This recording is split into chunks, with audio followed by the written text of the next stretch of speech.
Hi, everyone. Thank you so much for joining us. This is Conservation in the Classroom, where you get to interact with a WWF expert. My name is Kate. I will be your host today, and I am really excited to introduce our presenter who is joining us from very far away. But before I do that, I just want to take a moment and invite all of you to introduce yourselves using the chat box that you should see on your screen there right under the video. Go ahead and use that chat area to say hello, tell us your name, where you're from, what school you're from. Just give yourself a shout out. That chat box is also going to be what you use to place any questions that you have for our presenter. And just so you know, you do not have to wait until the end of the presentation to ask your questions. Feel free to place your questions in that chat box as the presentation is going. So now I am really excited to introduce our presenter for today. His name is Samundra SUBBA.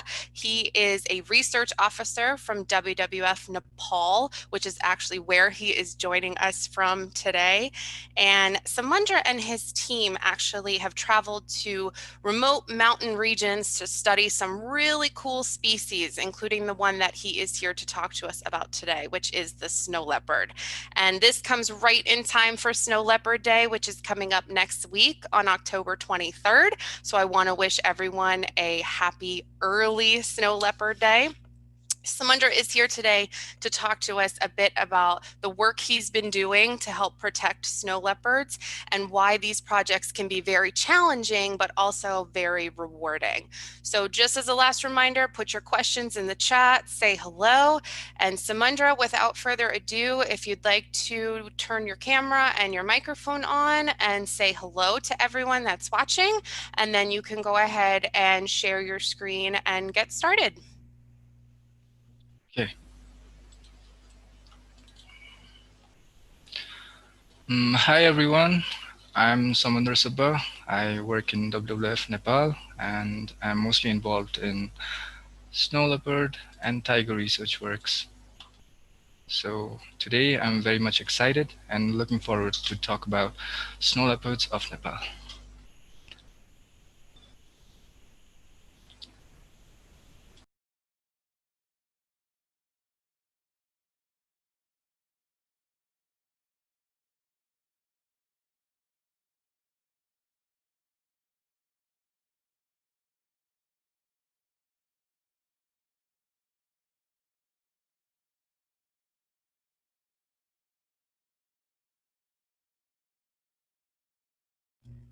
Okay, Samundra, I think we are all ready for you. So if you want to go ahead and get started, we are ready. Okay.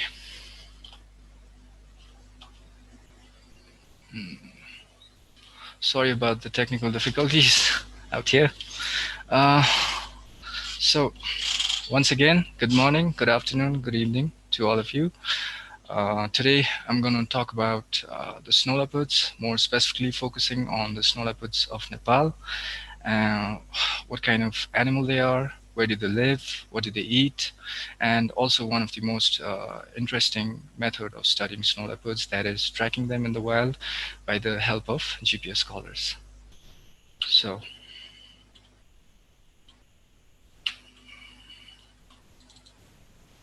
okay. So today's talk is mostly focused on three major sections. Firstly, I'm going to talk about how my conservation career began. So how I got into wildlife, how I got into snow leopard, its research and conservation. And secondly, I'm going to talk about the amazing snow leopard. So the most interesting and unique facts about them. And lastly, the satellite telemetry study or the GPS telemetry study, one of the methods to study the snow leopards. So starting on how my conservation career began. So I graduated from Lund University back in 2012. So I did my master's in conservation biology. So and I did my thesis on Himalayan wolf. So this wolf is kind of similar to the wolves found in North America and Eurasia, but this wolf is mostly found in the Himalayan terrains. And this wolf is also found in the same habitat of snow leopard, so they live alongside together. So after spending 2 months in the field, I kind of fell in love with the mountains out there and with the wildlife and also the simplicity of local people, how they live. So after that, I joined WWF in 2013. So I got this amazing opportunity to go back to the mountains again and study a different species, which is the snow leopard. So I also got the opportunity to work with the local people out there, the local people who live alongside the snow leopard habitat, and they also are directly involved in snow leopard monitoring and conservation works. So we had this task of putting camera traps to study snow leopard in an area of around 500 square miles. So I had like few memories since I joined WWF for the first time. So we had to cross a mountain peak like 2 times. So this is a photo of heading towards that mountain peak. You know, we placed camera traps in this side and we had to go to the other side. So we had to cross this mountain peak. So moving on, uh, the snow leopards. So what are snow leopards, right? So snow leopards are one of the most elusive and secretive carnivore, right? So they belong to the same family as that of lion, tigers, jaguars, common leopards, right? So they're they're also perfectly camouflaged, right? Their pelage is camouflaged and also it perfectly blends in the environment. So about the snow leopards, like what are the snow leopards? You know, uh, their mating condition, right? The snow leopards, how they mate with each other, like they are solitary creatures, you know. So what happens is snow leopards are solitary creatures. So what do they do is like they meet only once in a while, right? So mm, only the adult male and female snow leopards like they meet during their breeding season, right? So that mostly happens around in mid-Jan to April. So what did they do? They leave signs, right? They leave signs such as scrapes. Scrapes are mostly, you know, the scratches on the surface. They also leave urine scents, right? So the urine scents on top of the scrapes and also on the protruding edges of the rocks and stones, right? So if that doesn't help, then what do they do, right? So they give out this mating call.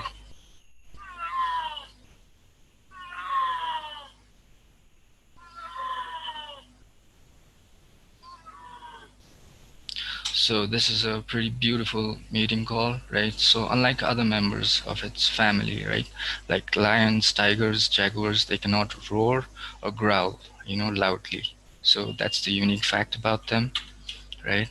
So, however, the gestation period or the pregnancy period is kind of similar, right, which is around like 2 to 4 months, and they produce litters of 2 to 4 cubs, right? The cubs, like in this video, stay with their mother until they get independent, right? Right. And after 22 to 24 months, they leave their mother and they become independent and become adult snow leopards. So this is the habitat, right? It's a beautiful landscape. It's a Himalayan terrain, and it's also one of the most challenging terrain to, you know, study wildlife, right? So what do they eat? So uh, these are the natural preys, right? These are the blue sheep. They live in herds. They belong to the goat family, right? Unlike other snow leopard range countries, right? They have like Siberian ibex, they have markhor, they have Tibetan argali. So in Nepal, we generally have blue sheep, right? And the other prey is also Himalayan thar, which are mostly scattered in some parts of Nepal. So these are the other carnivores that live alongside in the snow leopard habitat, right? So the one in the top left is the brown bear. They prefer mostly the flat alpine grasslands of the Tibetan plateau, but they come once in a while in the alpine terrains of snow leopard habitat, right? So the other two carnivores, the one in the bottom left and in the bottom right, the Eurasian lynx and Himalayan wolf, they live alongside with the snow leopard and they compete for the same food resources. The one in the middle is the common leopard. They prefer mostly the subalpine forests, but their habitat, their home range also overlaps with that of the snow leopard. So the other species, the other carnivore in the top right is the red fox. The red fox are, you know, also sympatric with that of the snow leopard. Their relationship is kind of similar with that of, polar bears and Arctic foxes up in the north. So these are the major preys. The one with the big photo is the one that I talked just recently, and the other small to medium-sized preys such as woolly hares on top and Himalayan marmot in the middle, and sometimes musketeers are also found in snow leopard diets. So this is the global distribution range of the snow leopard, right? So they're found in 12 snow leopard countries, starting from, up in the north, Russia, Mongolia, and Kazakhstan, Kyrgyzstan, Tajikistan in the west, to the southern Himalayas of Pakistan, India, Nepal, Bhutan, and China. So I'm from this part of the world, right? In Nepal, we have snow leopard habitat of 13,000 square kilometer.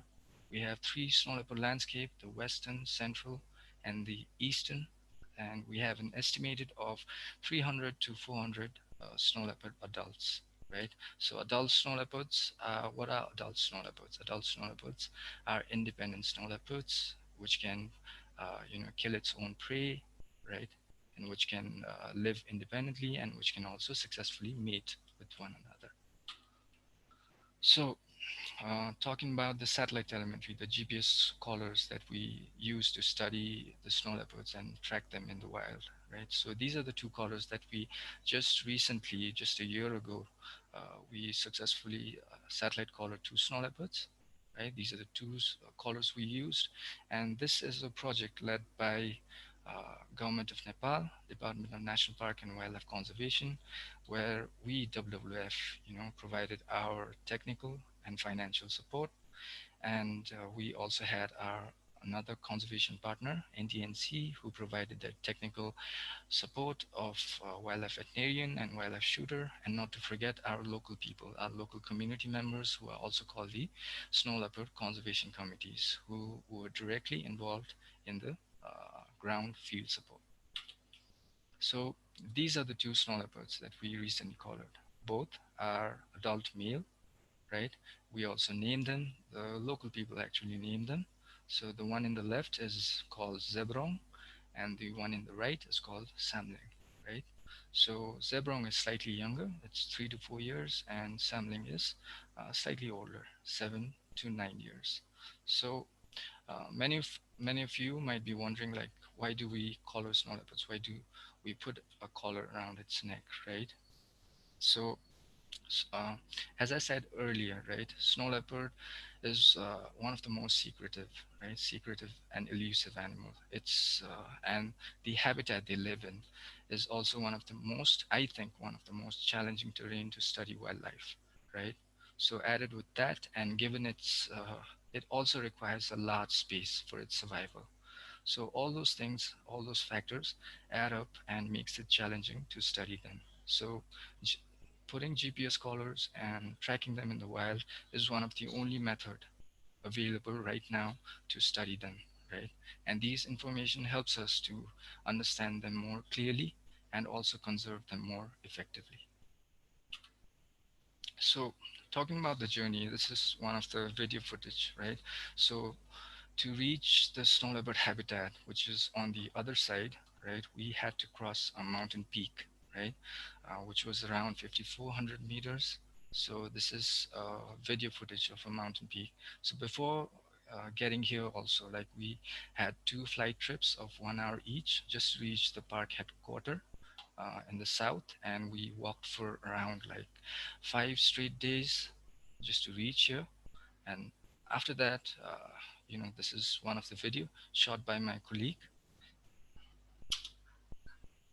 So we had our equipments and luggages, carried in our mules, and the mules couldn't cross this path. So what we had to do is we literally had to, throw down all the luggages and equipments down the valley. Later, we went down and we collected our, luggages, and the porters carried them. And after, crossing this mountain peak, also, like, we had to travel for 4 straight days just to reach our main control ground station, or our camp station. So the total travel time was around for 10 days. So before doing the whole collaring process, right? Uh, we also install like camera traps, for 15 days, 15 to 20 days before reaching the site. Before starting the whole operation. So camera traps are remotely controlled cameras, right? So they automatically capture any live animal that passes by. So these helps us to understand and also track the recent snow leopard activity, like where are they going? Are they coming in towards the site, or are they going out? Right. So that helps us to strategize and lay out, a trapping plan to capture the snow leopard. So this is the starting process, right? We all get together, the local people, national parks, conservation partners. We all get together. We have a group meeting, and we also orient and train, capacitate the citizen scientists, the local people, and the frontline park staffs, and how to lay the traps, how to lay them effectively, and where to lay the traps, and all those things. So, talking about snow leopard collaring process, talking about the whole expedition, is I'd like to show you this photo.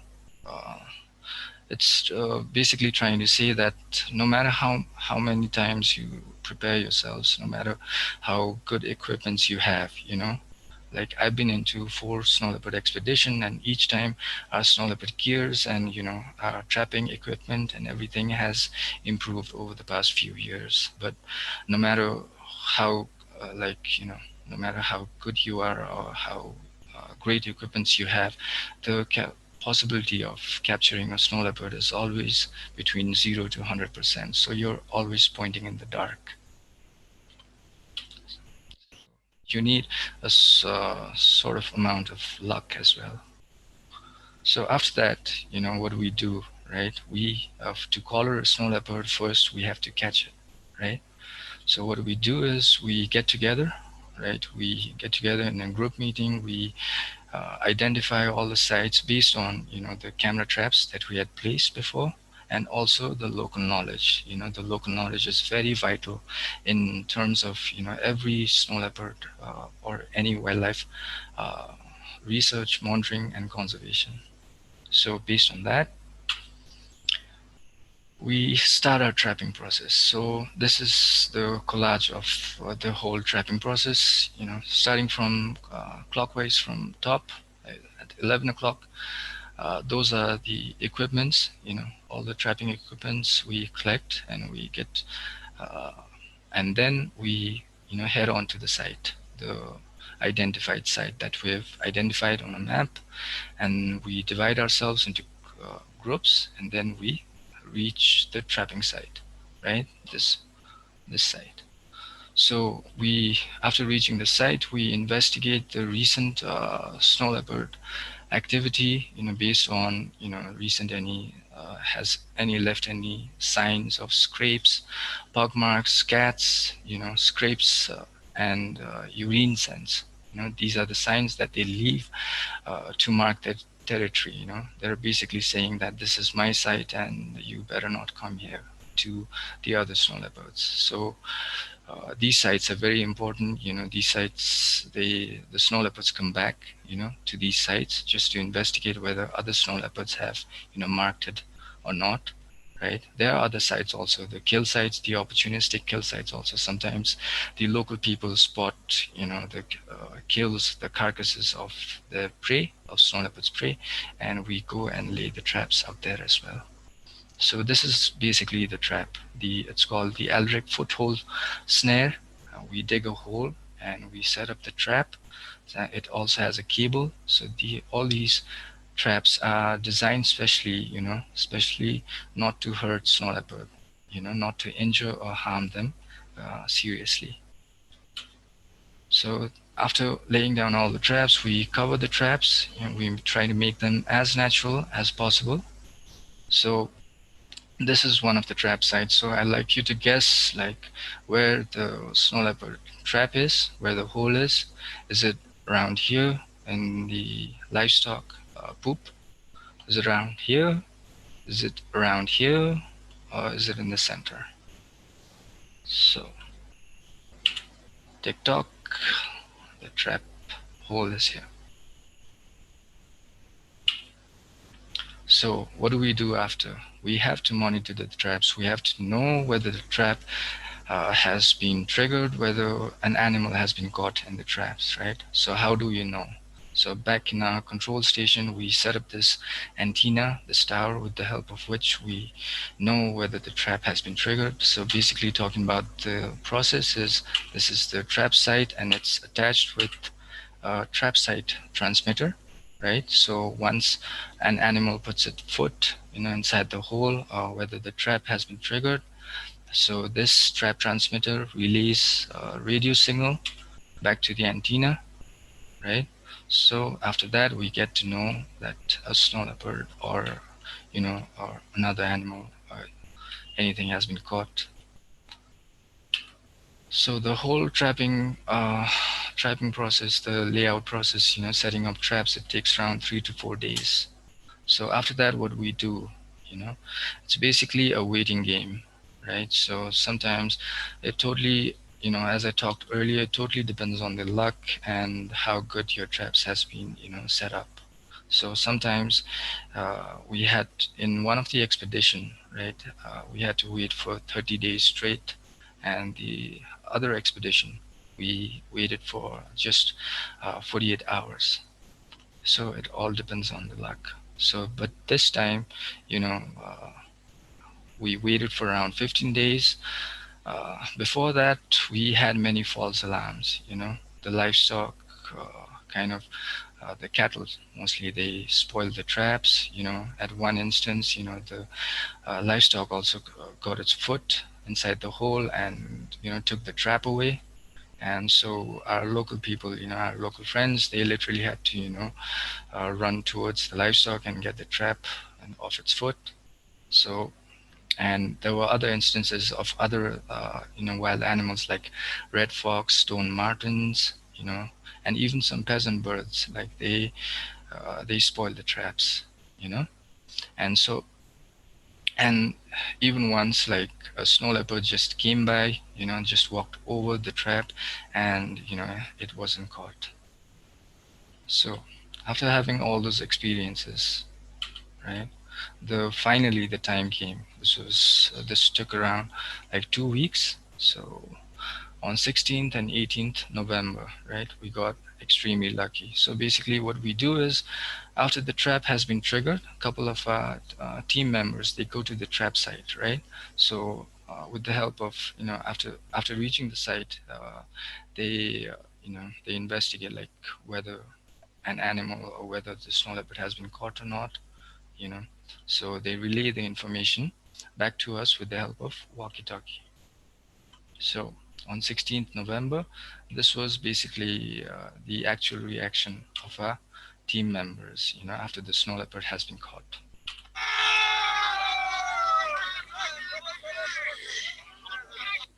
So we were very happy, we were exhilarated, and then all of us, all 30 of us, we headed to the site, right, where the snow leopard has been caught.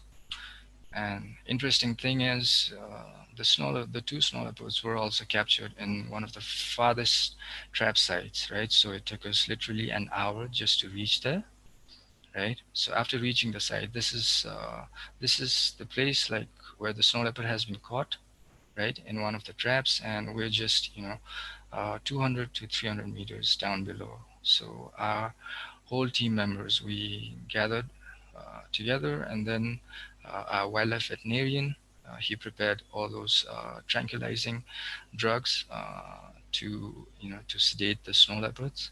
So he prepared the tranquilizing drugs. He injected into the air pressure gun, and then we sedated the snow leopards. So the sedation time generally takes around 10, 10 to 12 minutes. So after the snow leopard has been sedated, what do? We safely take out the trap, right? Take out the trap from its foot, and we lay it down in a stretcher, and then we take it to a safe site, to do all of our works. So this is what we do soon after. We collar the snow leopard. The snow leopard is in a sleeping position, and kind of same like when you go into a surgery, right? So we measure the snow leopard, we take all the body dimension, we weigh the snow leopard, and we take all its health vitals, its breathing rate, pulse rate, whether it's normal or not, and we also take samples, you know, blood samples, tissue samples, all these data that helps us, later to understand them more effectively.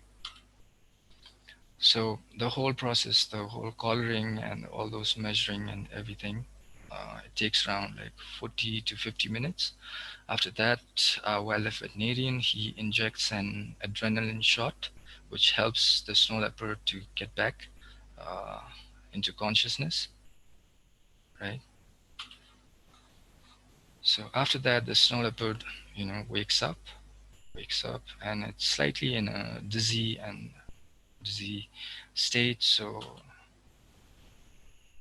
at first, a few minutes it gogs, and then slowly after that, at around like 30 minutes to 45 minutes, it disappears again into its habitat.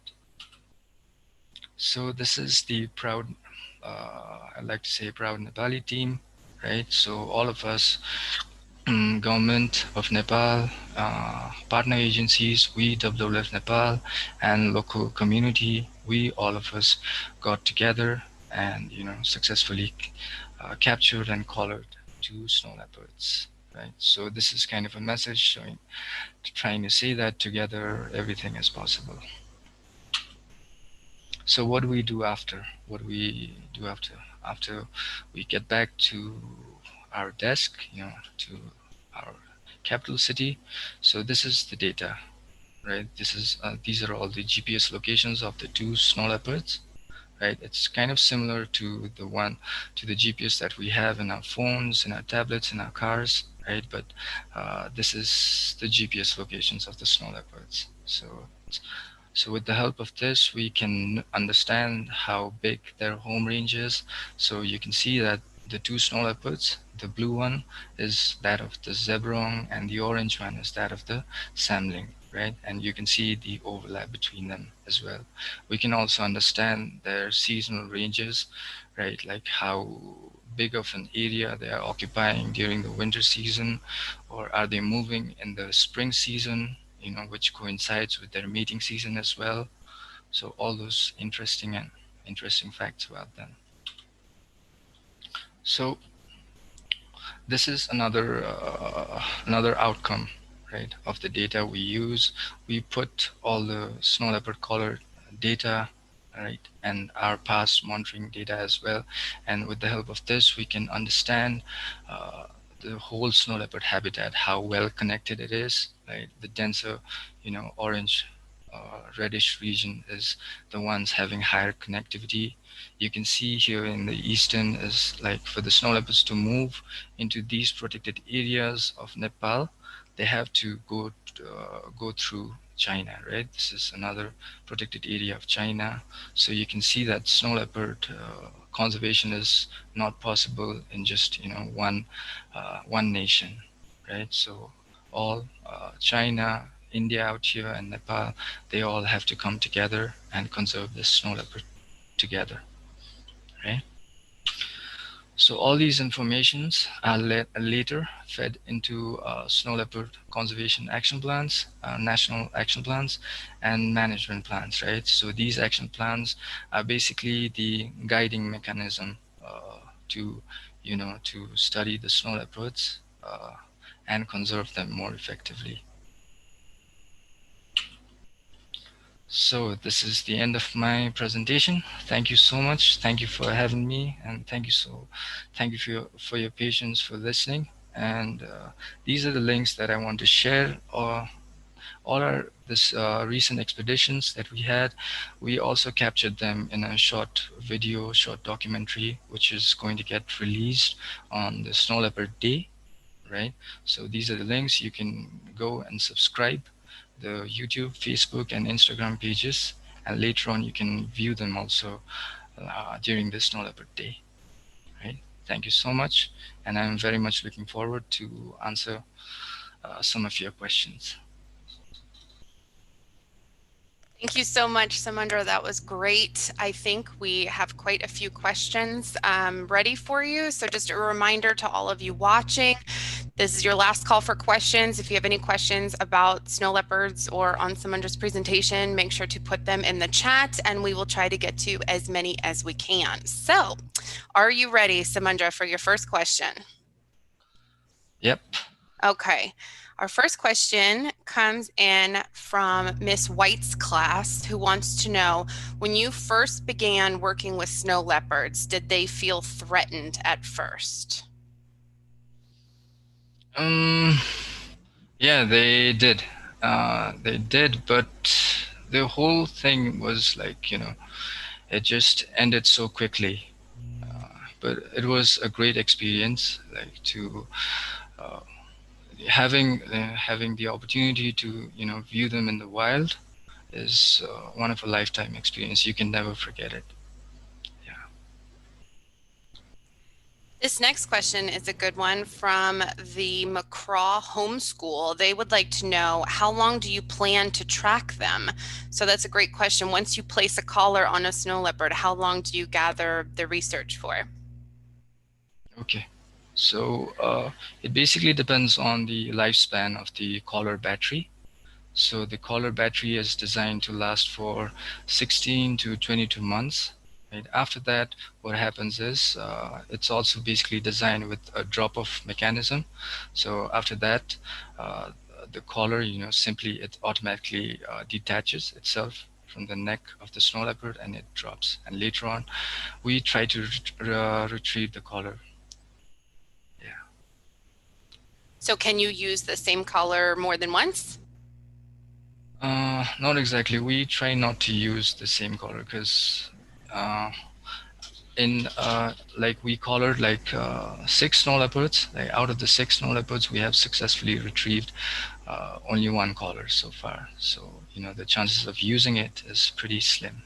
So, yeah. Okay, great. Our next question is from Neelan, who wants to know what animals are killing snow leopards. So basically, we know that snow leopards are predators themselves, but who preys on snow leopards? Snow leopards are actually, the apex predator. It's it sits on top of the food chain and it regulates the entire Himalayan ecosystem. So basically, dominating over snow leopard is pretty rare. There could be instances of, Himalayan wolves and snow leopards, competing for the same food resources. Yeah. Okay, our next questions here, we have one from Adrian who wants to know how far up north do snow leopards live? And then another question from Miss White's class is, how long do they live for? How long do they live? There has been, I think, very few records of how long do they live in the wild. But in captivity, I think they live around for 12 to even up to 18 years. And what was the other question? Sorry. The other question was, how far north do they go? Like what's the highest point that they've been discovered? Oh, the highest point is, recorded by one of our own, GPS called snow leopard, you know, which was in the eastern range of Nepal. It, reached up to a height of 5,848 meters. Wow, that is very high up. Yeah, Our that's next pretty question. much the world record, I guess. So that's for altitude. In terms of how far north they typically go, what country would you say is the furthest north that they live in? Furthest north, if we talk about the whole Earth, the snow leopard range, it ends up till northern Russia, you know, mostly the Siberian parts. Yeah. Very cold. Speaking of cold, upstanding upper grade wants to know how cold does it get where you were? Uh, it gets pretty cold. Like it's very cold. Like in the daytime, however, it's pretty sunny and warm. It depends on the season, like when you go, right? So we basically go at the autumn and the spring season. So in the daytime, it's pretty warm, right? It reaches up to maybe 15, 15 degrees, and in the night, however, it gets really cold. It can reach also below freezing point. You know up till I think -10, -15 as well. Oh boy, that is very cold. Yeah.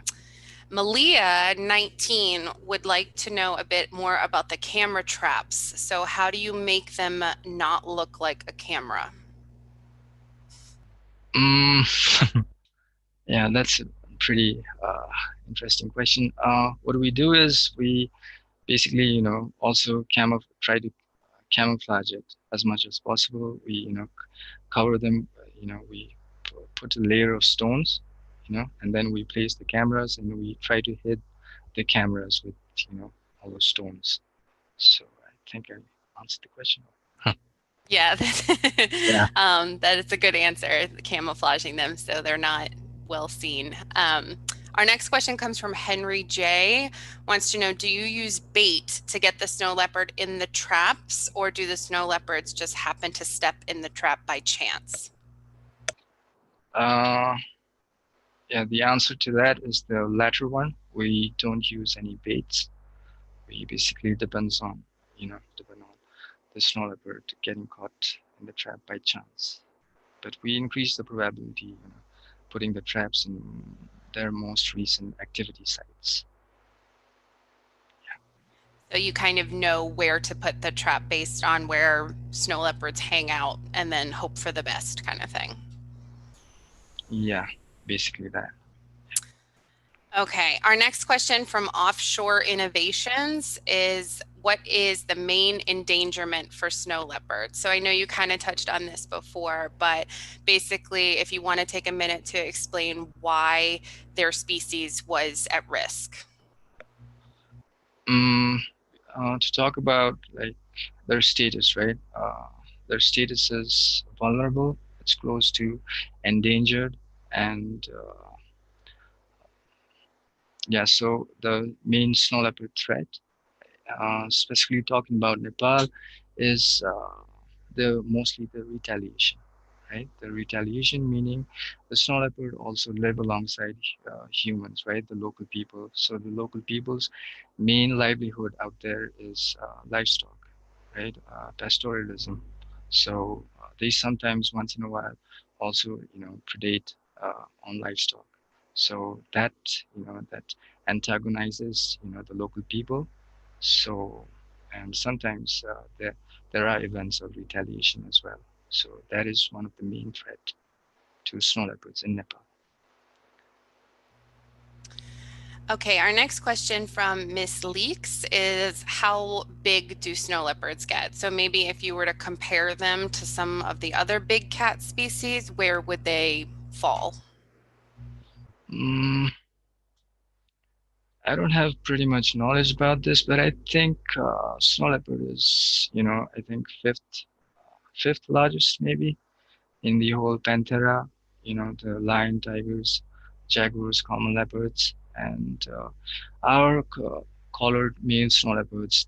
it weighed till 40 kilograms, and I think they can also grow up till 50 kgs as well. Okay, here's another good question from Katie. Wants to know what exactly are you testing for when you take blood samples from the snow leopard?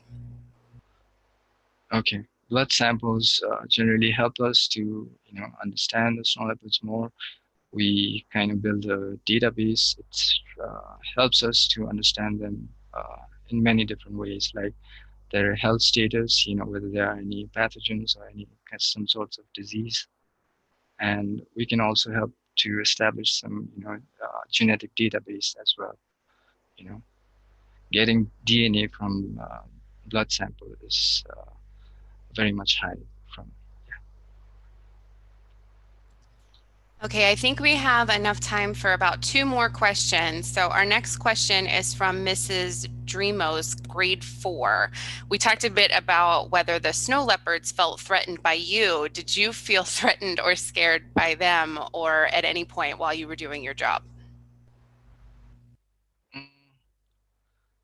Not necessarily, because I knew, uh, I haven't like encountered snow leopard, you know, in the wild. Like I've only experienced, encountered snow leopard when it was in the trap. So I knew the snow leopard was in the trap, and it couldn't do anything. So yeah, so I didn't feel so much threatened. But yes, like the experience was amazing too. So not even at night when it's super dark and cold, you weren't scared even once? Snow leopards are, just like at one expedition, like we captured snow leopard at nighttime. So we literally had to, climb a mountain, and then we reached the site, and it was around 1 a.m. in the midnight. But all of us were there, like all of our team members were there, and the snow leopard was just, caught in the traps. Actually, I felt pretty, you know, felt pretty vulnerable for the snow leopard, to be honest. Yeah. That's a great answer. Our last question that we're going to end with that quite a few people have asked is what we can do to help protect snow leopards. So those of us that are overseas here in America or anywhere, what are some things that we could do to help the species? I think I may not be the right person to say this. To help protect the snow leopards is, to try to, get involved, you know, in every snow leopard activity, such as this, getting engaged in all those things, and, you know, maybe participating in, social networks and everything. And also there are schemes of donating for snow leopards. Each and every cent and dollars of snow leopards can really you know uh, can really help the snow leopards to protect them in the wild. Yeah. I think that's great. And I mean, just simply, like you said, spreading the word, talking to friends, family is one of the easiest, but also most important things that I think all of us can do is just getting the information out there, right?